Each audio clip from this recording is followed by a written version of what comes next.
to Love Your Library, Hampshire Libraries podcast. I'm Hattie Dulac, here with my co-host Craig Saunders. Hi Craig. Hi Hattie, how is your start to the year going? Have you got any New Year's resolutions? It's going well, thank you very much. No resolutions broken yet, but I have decided that this year is going to be the year that I try and read more widely. I've got my little favourite genres and stuff, and I'm always trying to branch out a little bit more. So I am going to try and read from genres at least once a month that I would never normally pick up. So yeah, hopefully this podcast will be a really good way to try and make that happen. How about you?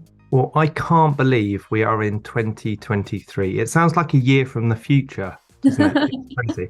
But my New Year's resolution this year is I've got a lot of books on my bookshelf that I've read that I don't read anymore. So I'm going to take them and donate them to a local charity and let them be read by someone else. I've got a lot of books that I like to keep and that are on my bookshelf and I'll read more than once, but I've also got a lot that I've read once and I can move on. So that's my New Year's resolution, to make some space on my bookshelf for all the new books that I'm going to be accumulating this year, and hopefully some of which we'll be talking about on the podcast.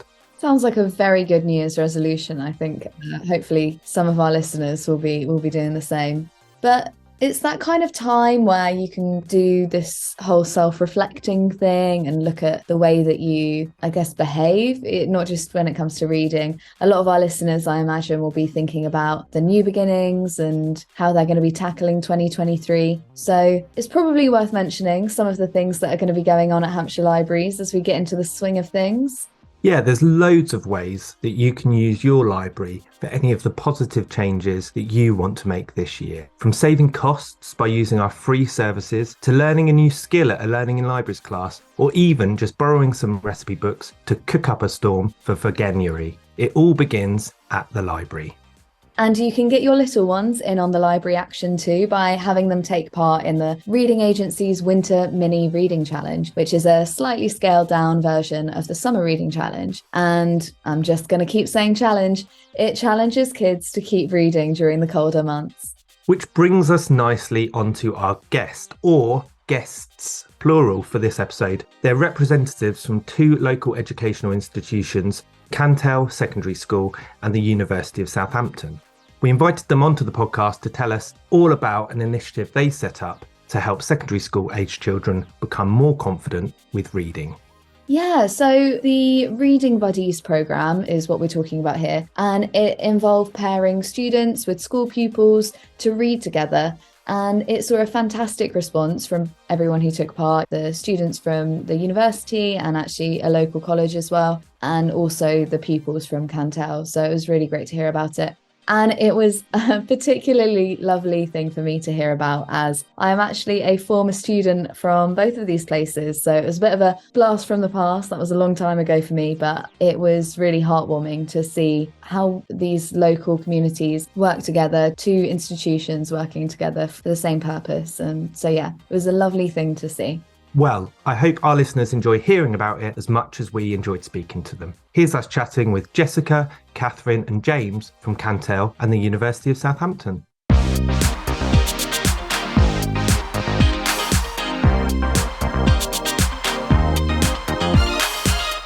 Welcome, everyone, to the Love Your Library podcast. I think for the ease of our listeners and to sort of introduce what we're going to be talking about today, perhaps we should go around the virtual room and introduce ourselves, say who we are, what we do. My name is Jess. I work at the University of Southampton. I'm School University Partnership Officer.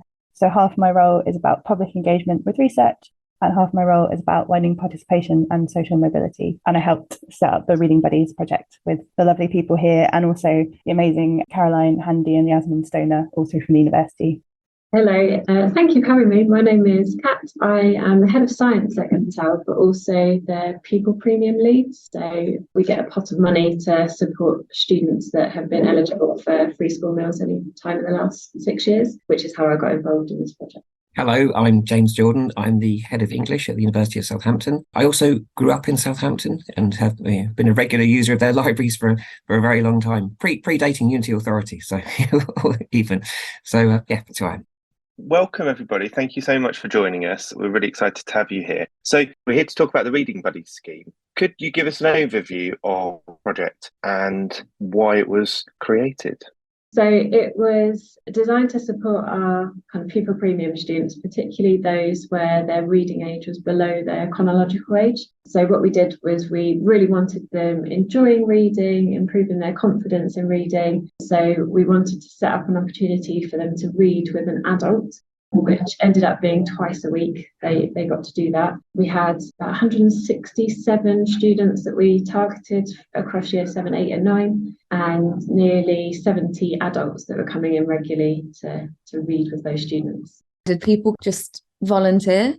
We tried to go with volunteers to start with from the university. We're really lucky that we're incredibly close to the university in terms of our location in Southampton. Didn't really get the number we needed to support the number of students that we wanted to. Largely, I guess, university is a big commitment as it is, and obviously a lot of university students have other kind of roles working to raise funds to support them. So it was actually through the partnership with the university that we managed to set it up that we could pay university students to be involved in this project, which is where we got the numbers that we managed to do. So obviously they were still supporting themselves through university and being involved in a really valuable project as well.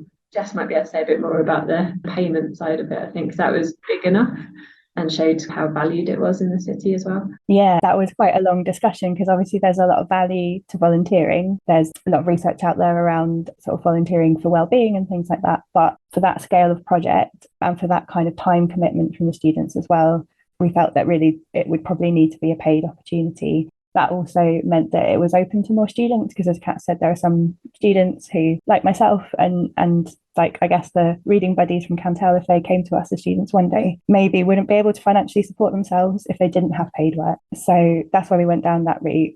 We have a number of different student ambassador schemes at the university. Different departments have different student ambassador schemes. In our department, when participation and social mobility, we have a student ambassador scheme that we went to first. So all those students have already had a lot of training, DBS checks, all sorts of things. They've worked for us a lot. So first of all, we went out to them, but then we knew at scale of this project, we'd need to go out even further. This is where having the amazing support of the English department and James was really valuable, and other contacts around the university. So we put out a wide call. And for those students that were new to us, that we hadn't worked with before, we asked them to write a short expression of interest as well, just to sort of see what they were hoping to get out of the project and if their values aligned with what we were hoping that they would get out of the project, and just filter out a few things that weren't quite a right fit. And then we were really surprised. We didn't know, because with the volunteering, they were only able to recruit very small numbers. We weren't sure how many we'd get, even if it was paid. So we were quite surprised with the number of applications we got. But something about this project really struck a chord with a lot of people. I think we got a lot of, in the expressions of interest, we got a lot of lovely stories coming back about our students who themselves had struggled with reading in the past, and then something had happened that had flipped that switch and enabled them to engage with it and enjoy it in some way, and they wanted to give that back and pass that on. So yeah, it was really lovely. What kind of themes were coming out of those expressions of interest then, wanting to help people and things like that? Yeah, and again, particularly around reading, for example, where, students have particularly struggled with that, but realise the value of that. It's a skill that, to be honest, if you can get through life and you can't read, that's incredible that you've achieved that. That's a massive achievement, because it's everywhere, isn't it? It's on bus timetables and computer dialogue boxes and everything we use. So it's a real gateway skill that enables you to do so many things. So yeah, particularly lots of lovely stories around the acknowledgement of that, and the sense of wanting to give something back to the community that they're living in as students as well, or that paying it forward after they've received help from somewhere as well. Yeah, and so you said you were looking for a certain number of students. How many students were you looking for to get involved, and how many did you get apply? So I think we needed around, it was 70 we needed, the number of Cantell students. They also had some Cantell staff who volunteered, and we also recruited some students from Richard Taunton College as well. We were also able to pay, and that was a massive step forward for us to be able to offer to pay those younger students, but also hopefully it was a really good link for the Cantell students to see that kind of potential trajectory for themselves from secondary school to college to university. And hopefully it was also a good experience for those college students to work with the university students. So we had about 5 Richard Taunton College students. I think we had 6 who signed up and 1 dropped out. And then with our students, I can look it up if you want, but from memory, I think it was around 80 applications. Does that sound, because I know Kat and James, you helped read the OIs with me, around that much. And then, I think we had around 55 in the end that I think we sort of took on about 60, 65, and then we had a few dropouts throughout the programme. Well, which is a brilliant number and shows the validity of the project, really. The fact that what you're doing and what you're trying to achieve, there's so many people, and then extended into a paid program as well, where people are saying to you, give this to us and we'll try and fund it, shows how important it is. I was just thinking in terms of the choice for it to be a student-based project, so going for younger people, younger adults coming in to do the reading, was there a particular decision behind that in terms of what you wanted the Cantell students to get out of it? And did you see a difference in the way that they engaged with the younger people who came versus maybe some of the teachers from the school that they already know? We kind of really wanted it to be a relaxed, really enjoyable session. So it wasn't about correcting their mistakes in reading or improving their levels in reading initially. It was about just getting them to enjoy reading, get really involved in the books. We're really lucky. We've got a lead practitioner in English who did a phenomenal job of picking the right books. Because obviously in an ideal world, we'd let the students pick their own books, but where they were in small groups and we had to buy the books in, she did a brilliant job of picking books that they really engaged with and really enjoyed. And I think you can just have that different relationship when it's not your teacher. I mean, again, we're really lucky that relationships between teacher and young people are really strong in Cantell, but obviously it's potentially a more formal relationship at times, whereas they got to really get to know their reading buddies. It was really nice. We kind of even, the first few minutes we just said, just chat about how it's gone, they would ask them about their hobbies. Our young people were really interested in what it's like at university. So that was an added benefit of that link, the lifelong learning and thinking about what they might do when they leave school. And again, with the Richard Taunton students as well, I think it was nice to see a range of different levels for our young people. And I think considering the number we got, it was just incredible to see how consistent that was across all of the groupings. This was always run at 8 o'clock in the morning, which is a number that impressed any university student I've faced to come and do this. And they'd have breakfast and, we get pastries and things like that. It was just really lovely to walk around kind of keeping an eye on things and just seeing how much they were enjoying it from both sides. We had a rota within school to just supervise, and every single member of staff that was supervised just said it's just so lovely to see that it's a really nice thing to have on your timetable to supervise. And like you said, with the Cantell staff, again, I was blown away by the number of people that volunteered to give up time in the morning when we've already got quite a challenging career in terms of time, but quite a few did volunteer, and I wouldn't want to take anything away from them because, again, they didn't necessarily teach those students, so they were managing to build those relationships. But I think it was that much stronger with the university and the college students. So it was a real positive of the project, I think. When Jess first came to me about this, it was quite clearly going to be a wonderful thing to do and just such a good community-centred experience for everybody. And it ties into that idea of a civic university, and working with the community was just clearly just fantastic. And it was so lovely to see the students did respond in that way as well. And from my point of view, it was also nice that we were able as a department to contribute to the graduation ceremony, certificates, the awards, the purchasing of books. It was just all round a brilliant experience. For sure. And I think how many times do people have good ideas and maybe the demand's not there, or it's not the right time, or you can't get the people to help with it. And it sounds like this all came together at exactly the right time. So that sounds fantastic. I mean, in terms of the project now, talk to us a little bit about some of the successes, some of the challenges you've had from conceptualizing this and setting it up to where we are now.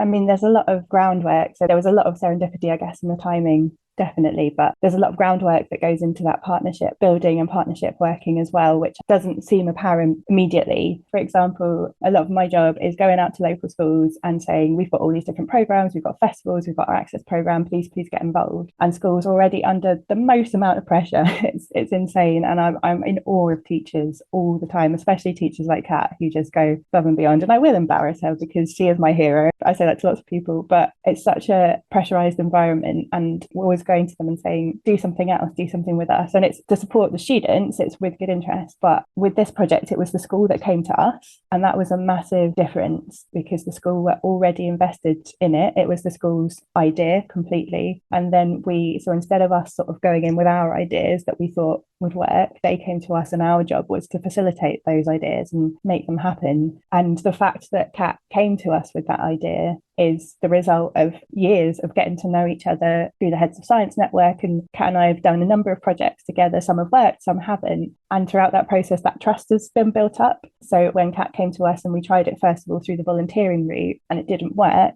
I think if Kat and I didn't have that trusting, good working relationship, then maybe the school would have said, oh, we tried the university, it didn't work, we'll do something else. But the fact that Kat felt comfortable coming back to me and saying, thanks for the volunteering, but it didn't work, we need something bigger, please help, was, as I say, the result of quite a lot of, years and years of getting to know each other. And I think that's something that, it's just important to flag. I think sometimes people expect a project to work or not work and think it just happens. But I think it's important, as James said, we're trying to be a more civic university, which means we're trying to have a bit more of a sense of social responsibility and an idea of the impacts that we have in the local area. And we can only do that if we take the time as an institution to get to know the community that we're a part of, the many communities we're a part of, and build that trust with them. Because if we just drop in and parachute in and say, we've got this great idea, we think it's going to work, it's not going to work. There was huge investment from the school in terms of time, in terms of Cat time. There was investment on both sides in terms of money as well, which is important. But I think all those things led through to some successes. The success for me was just the entire scheme. And I mean, without wishing to sort of highlight anything in particular, but the graduation ceremony, to which I could not get because of awful weather and train travel, was something I'm just sad to miss, because the idea of going in and seeing the students graduate, seeing their parents, and it just sounded like a wonderful experience. And we had local authors come in as well to speak, which was also great. In a sense, and I don't mean this in a kind of recruitment way for us, but more generally, if it means that any of those students go on to study at university, that is just brilliant. Would be absolutely fantastic. And I don't mean not necessarily our university, but wherever they go, just such a reward for this project and for Kat coming up with it. I think I'd kind of echo everything Jess said about the partnership with the university. We are so lucky to have Jess. I think we kind of get offers of lots of support from different places. There's no one else that understands what it's like to be a teacher as much as Jess does. So the kind of support you get is just incredible and can make things like this work when time is limited and there are lots of other pressures. But I think reading is so important that it kind of made it that much easier when it got tricky and there were barriers and we had to push through.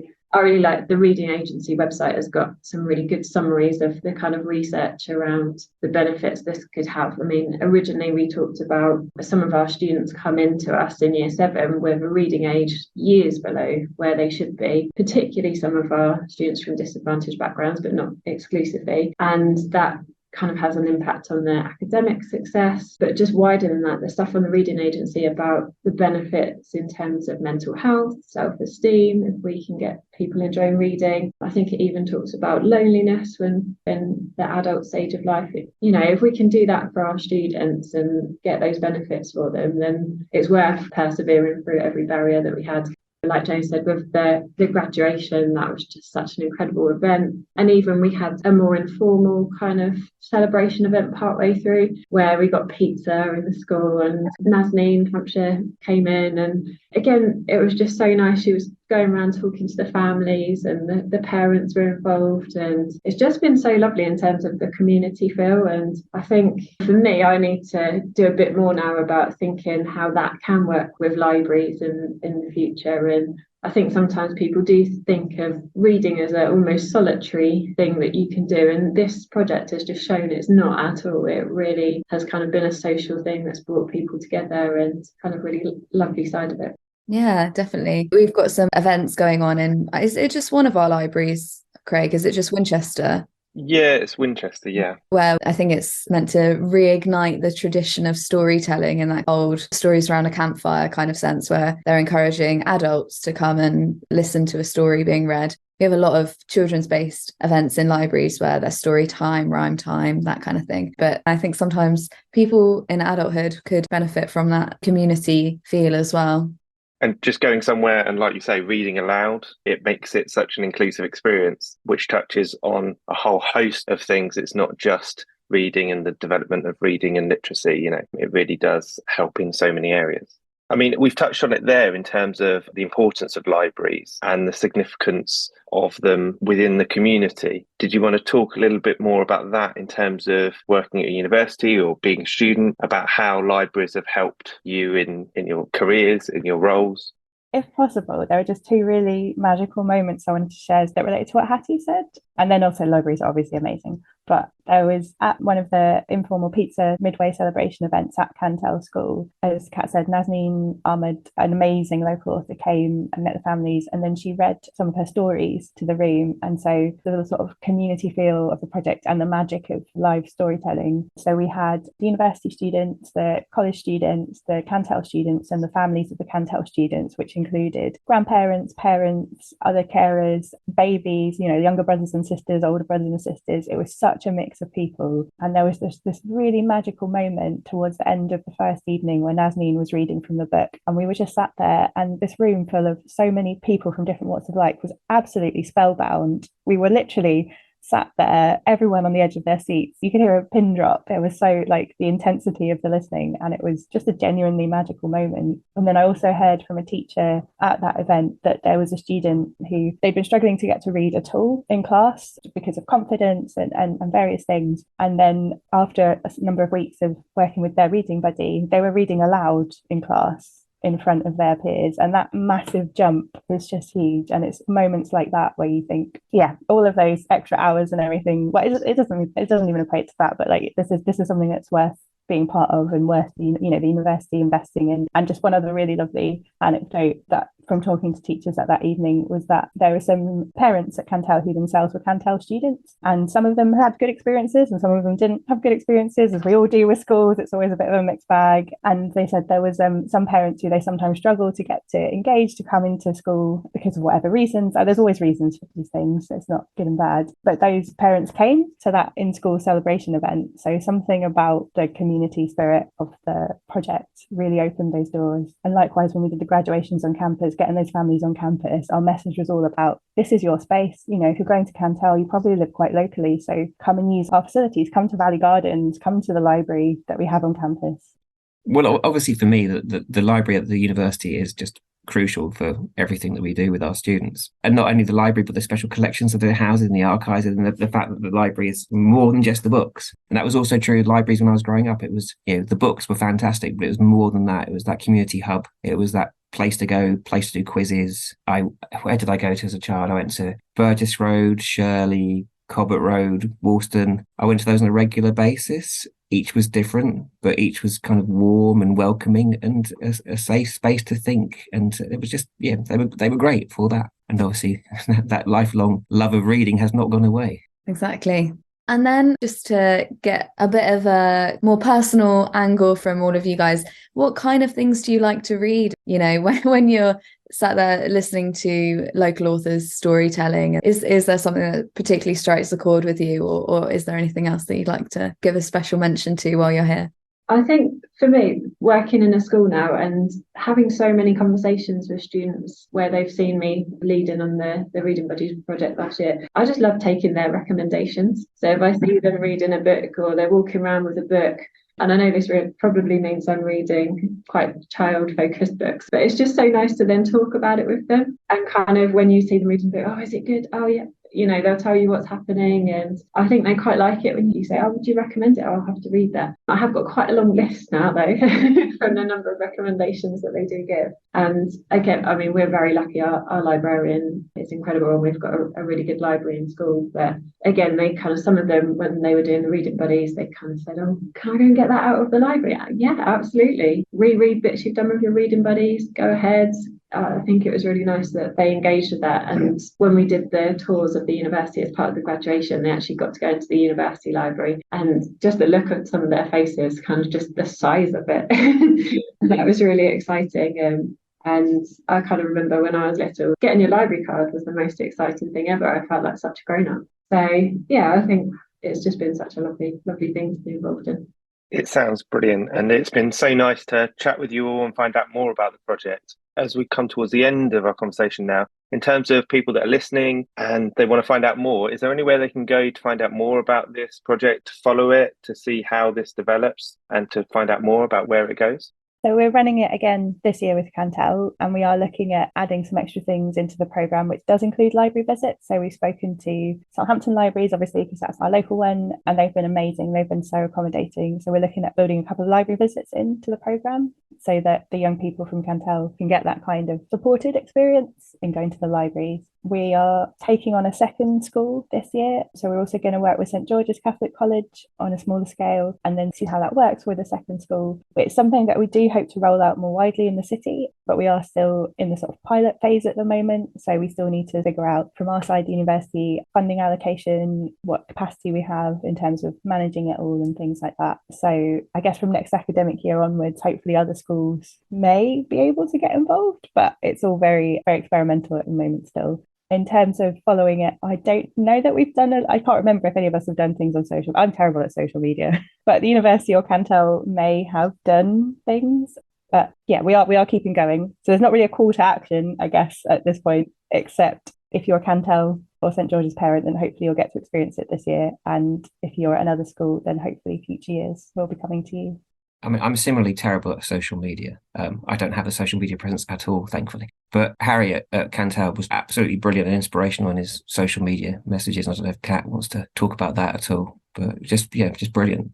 Yeah, we have put some updates on our Facebook page. So we have put updates about kind of what we're doing with it. And I mean, if there is anyone that's really interested in doing something similar in their school, I would be more than happy to meet with them and kind of talk it through. And we've appointed 2 members of staff to kind of take a lead on this. I was doing it as part of my pupil premium role last year, but we felt it was so valuable it was worth expanding. And they're actually doing a similar project at the moment, because with the university timings and sorting training, etc., the full Reading Buddies project can't start till a bit later. So we've actually got reading ambassadors that they're leading on, which some of our older students are reading with our younger students in a similar kind of format in the morning, which is going really well so far. So there are updates about that on our Facebook page. Brilliant. Is there anything that anyone else wanted to mention about the future of the project? A very quick thing, which is just talking about that enthusiasm and what do we read. I'm always struck by the fact that students come to us who are born in a digital age, but they love the tactile nature of books. That just never goes away. And that's also why libraries should just never go away. That's it. That's the podcast. that's the line. That's our tagline. Libraries should never go away. It sounds like an amazing project, and that's why if you do think about how you can share the success stories and the case studies, I'd love to follow it. It sounds like an amazing thing you guys are involved in. Yeah. Thanks for having us. I've just remembered one really important message that we haven't said for the young people from Cantell was that they are amazing. So these are young people who are facing whatever, there are so many things that they're facing in life. There's reasons why they were selected for this project, and they had the dedication and the motivation and the resilience to turn up at 8 o'clock in the morning twice a week on top of everything. I think we even had one student who was so enthused. It started just after the Easter holidays, and I think one student came in the holidays because they thought it started in the holidays. That's how dedicated they were, and put that time in, and that's incredible.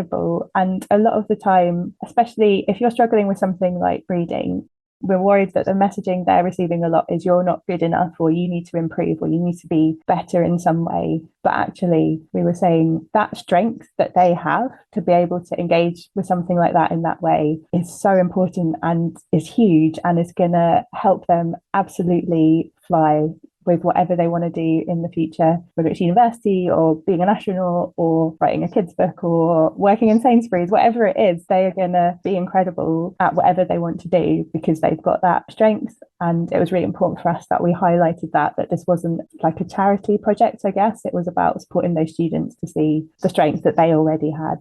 Yeah, to show that vulnerability and to embark on the project, like you say, it takes a lot of dedication. It's not just something that is one session and they're going to be able to take stuff away. It's going to be hard work, but yeah, which is so nice that you do the graduation ceremony and really make that aspect really special for them. And for all of you as a celebration of kind of what you've achieved together. So that's amazing.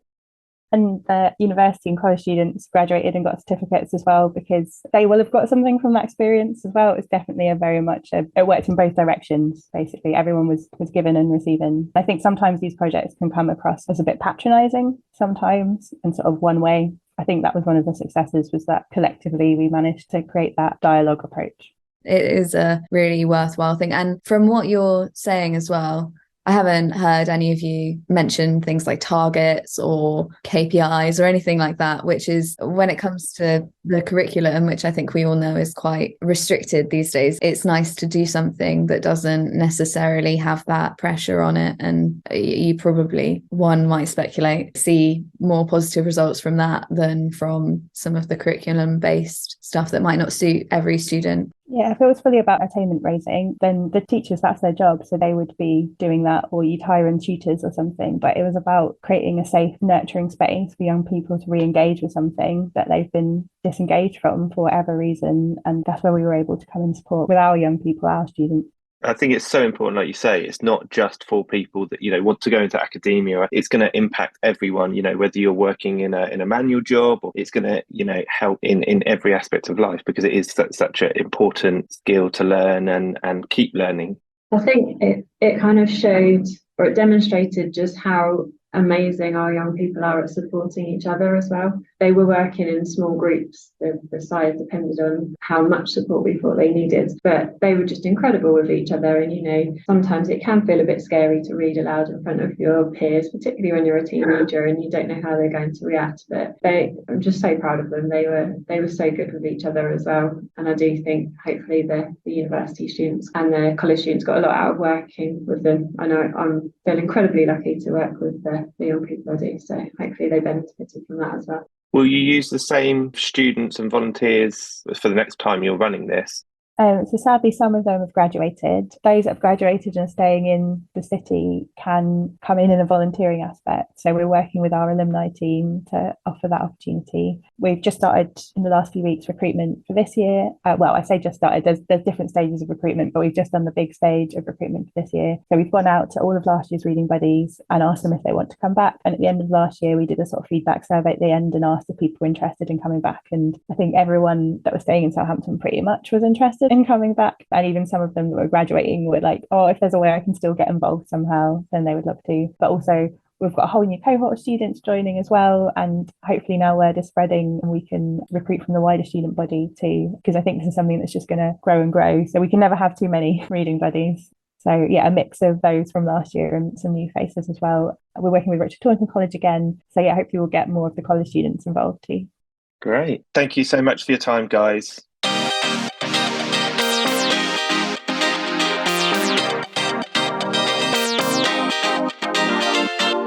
It was so nice to hear about what these institutions have been able to offer young people in Southampton. And it was very good to hear about their ambition to take it even further, branching out across the city and across the county and even further forwards. It really was, wasn't it? And often when you speak to people like this, it's amazing the difference that they can make in their local communities, for the passion and the love that they have for literature, for reading, for teaching and for helping others. So it really is amazing when you speak to people like that, more about it. And it sounds like it's massively popular and a massively successful initiative. One thing that I wanted to mention as well is just that it was so nice to hear how passionate everyone in that meeting was. When we spoke to them, they were just talking so passionately about the amazing work that Cantell does, the amazing people that were involved, the students. Everyone was so driven about taking the project further, which was nice to see.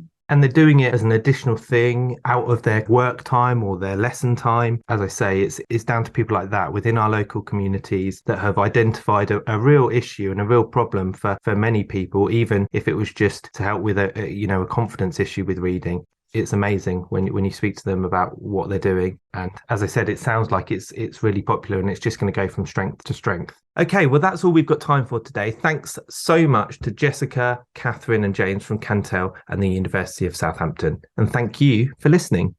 I'm Craig Saunders. And I'm Hattie Dulac.